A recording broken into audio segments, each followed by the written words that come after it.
দেখছো তোর জন্য আমাকে মাইর দিতে আসছে, তোকে হেল্প করতে গিয়ে ও আমাকে ধমক দেয়। যা এবার ঠেলা বুঝবি যদি সে ধরে, তাড়াতাড়ি বাইর হ। রেইনবো দেখছো কত লক্ষ্মী বানরটা, কত কিউট, আমার কথা শুনেছে। ঝগড়া করিস না, হ্যাঁ ঝগড়া করিস না। দেখ ভুলছে কী করে, দেখছো পালাইছে এখন। এখানে খাবার কিছু নাই রে, তোর খুব খিদা লেগেছে তাই না?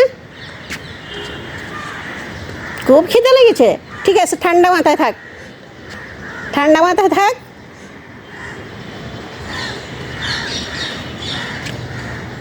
দেখ আরেকটা শয়তানি কি করতে আছে দেখছস?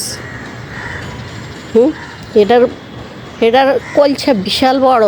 তুই পারবি বানরের সাথে আসলে ঝগড়া করতে? দেখছো যায় কেমনে।